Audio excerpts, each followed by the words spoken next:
Hi. Hopefully many of you had a chance to see Cassie Scuffle's marvellous walk along the River Poddle in 2021. Well, we were fortunate to get a view along that river made much earlier, nearly 50 years previously, for in 1975 local historian and filmmaker Gerard O'Kelly took a walk along the River Poddle. And in the company of a marvellous young woman called Lisa, he documented the river as it was then. Through the courtesy of a number of people, including Gerard himself, we are now fortunate and able to present that film to you today. It'll sit very well with Cassie's, I think.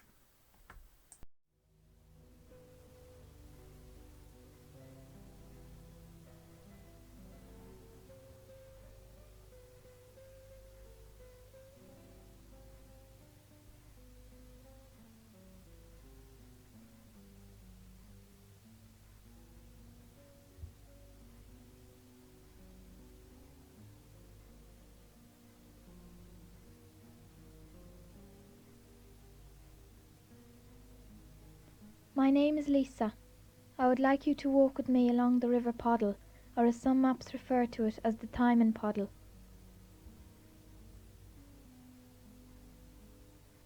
The Poddle supplied the people of Dublin with drinking water up to the year 1244 AD, and with an extra supply from the Dodder watercourse it kept on doing so until 1776.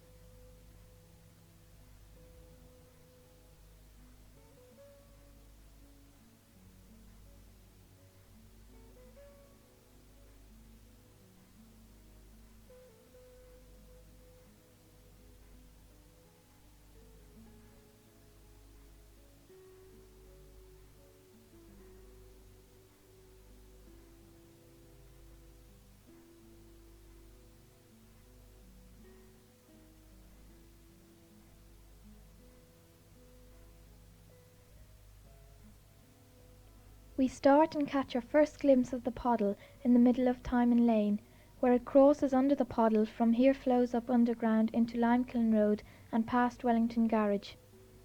This area is often referred to as the Green Hills. Before arriving at Limekiln Road, it has its last free and easy flow through fields, around corners and trees, with no new housing estates in its path. This, I'm sorry to say, may not last too long, as so-called progress has arrived here also.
A waste pipe from a new housing estate has added more pollution that has already killed all the fish that once swam in the river.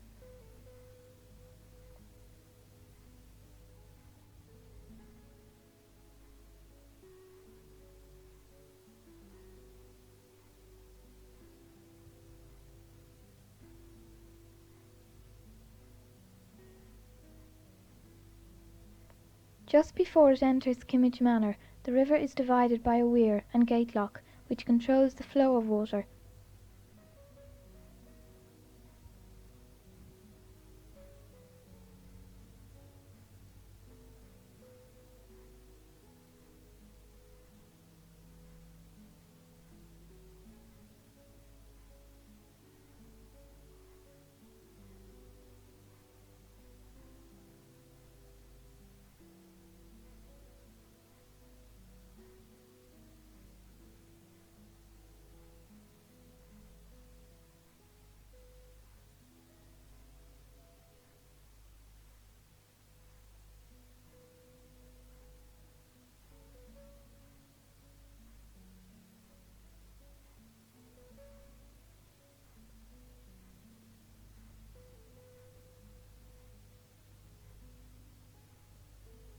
It now flows merrily through the Holy Ghost Father's grounds, and till quite recently paid the manor the sum of 1 penny a month to record the daily height of the river.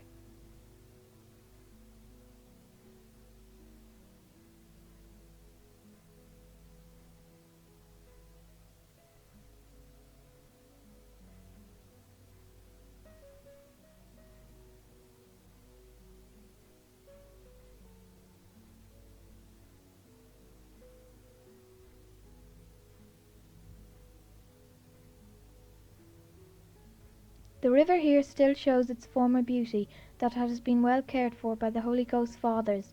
Further down the gardens it actually runs underneath portion of the manor.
From here on it earns its proper name as we reach Poddle Park.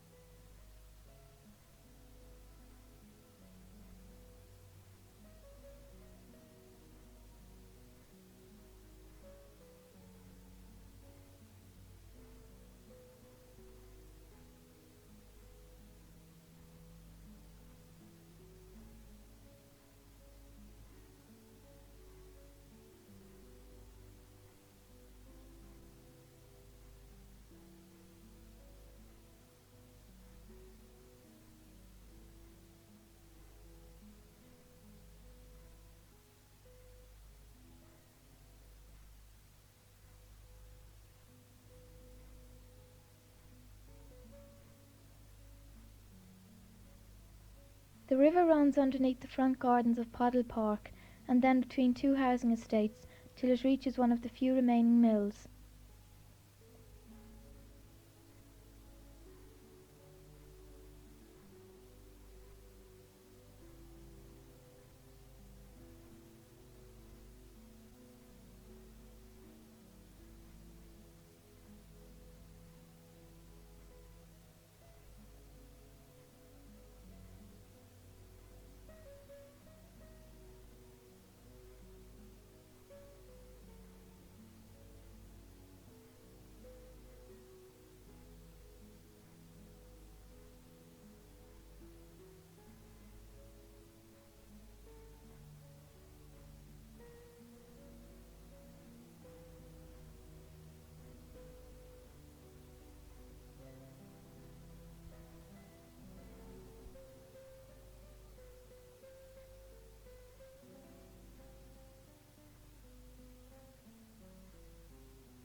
Having served quite a number of old mills in the way, it now comes to a field in Mount August called Tungfield, thus called because of the wedge-shaped stone masonry constructed on the bed of the river in such a way that 1/3 is channelled to the left and 2/3 to the right. That to the left was called City Watercourse, to the right the Poddle. Today we have been lucky to meet for a short time Sister Anne Fitzgerald, who was bringing a party on a tour from Mount August to Warrenmount. As it happened, I became so spellbound with this portion of the Poddle I was left behind to finish the walk by myself. Mount August was originally a farmhouse owned by the Byrne family. A temporary church was built in 3 months, and the first Mass celebrated in 1856. The foundation stone for the new church was laid on June 20th in 1866, but abandoned for 7 years through lack of funds. In 1873 the building was restarted and completed 5 years later. The style of architecture was Romanesque, very much favoured in southern France.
We can still see the remains of an old mill just before it enters Mount Jerome Cemetery.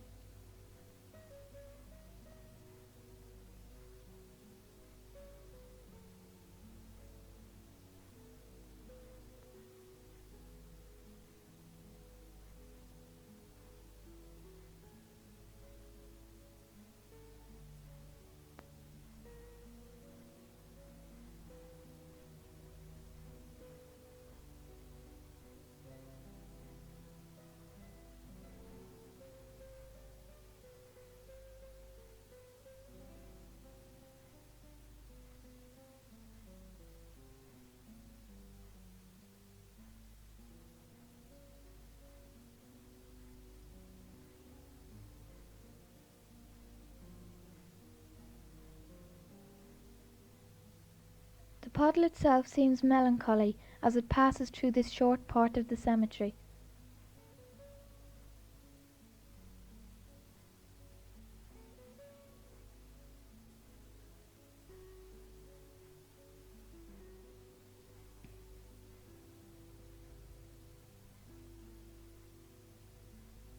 On we go to a lovely hidden spot at the end of St. Clair's Avenue.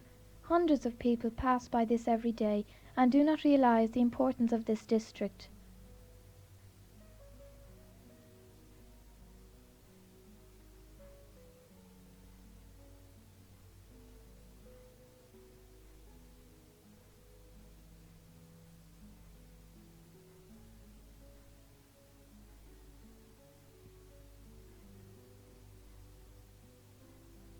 The hospice at Greenmount, bought by the Sisters of Charity in 1885. The owners, who were the Webb family, used this beautiful building as their country home. During negotiations by Mother Aikenhead, the family were offered a bigger price by the board of Mount Jerome, but the Webb family, being Quakers, would not go back on their word.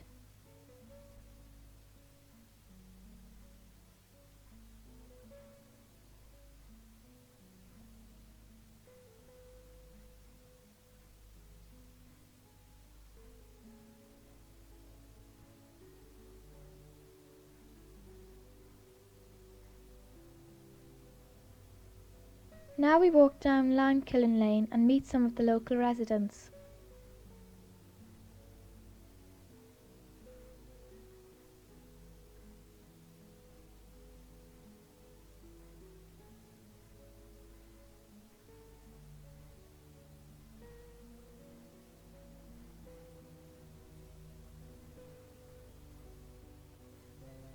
With the final construction of the new drainage scheme, the Poddle will then enter Dublin Bay.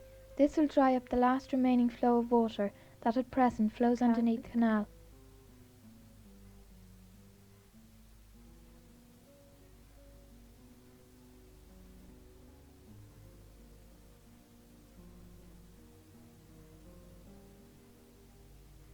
From Harold's Cross Bridge we now walk through some of the oldest remaining streets of Dublin.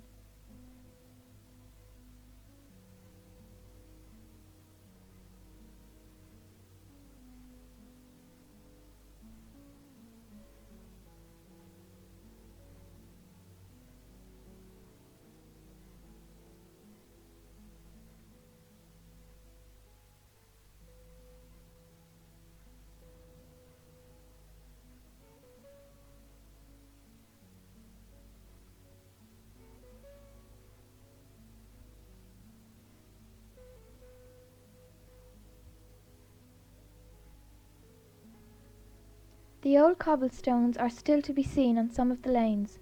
These stones were originally imported from France.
The last remaining view of the living Poddle we now see in Warrenmount beside the convent before it enters the Liffey.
The river flows up the two sides of St. Patrick's Street from the 15th century onwards through the casting of rubbish along the banks and the making of ditches and dams by tanners.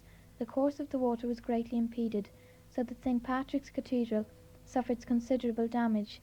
The Dean of St. Patrick's and the inhabitants of the area were taxed to meet the expenses of keeping the course clear. On several occasions the water rose in the cathedral as high as 5 feet.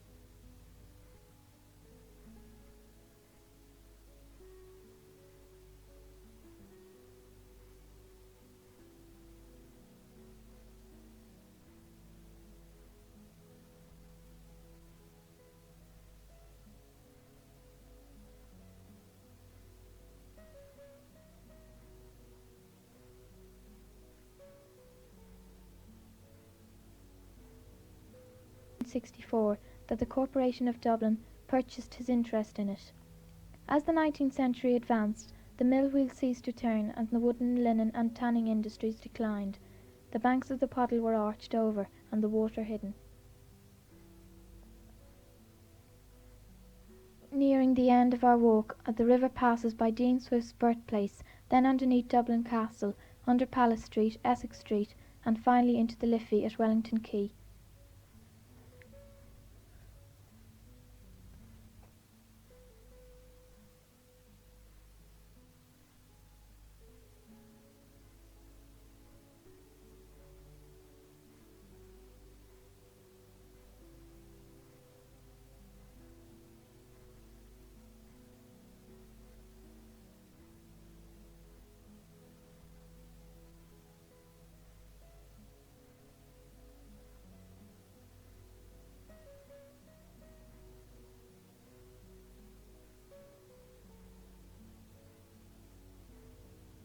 The grating we see covering the opening in the wall was placed there at the time of the Invincibles to prevent any attempt to use the Poddle as a means of reaching the castle with destructive intent.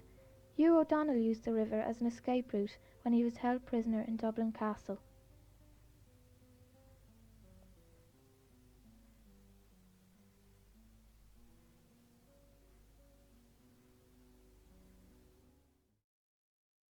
Now, was that not marvellous? Thank you for staying with us. We're now almost at the end of the 2021 Harold's Cross Festival, a festival done in extremely interesting circumstances. We hope you enjoy the festival. We hope you will join us tomorrow evening, Sunday, for the last night of the festival, and we hope to see you again through the year, and especially next May at the Harold's Cross Festival 2022. Thank you.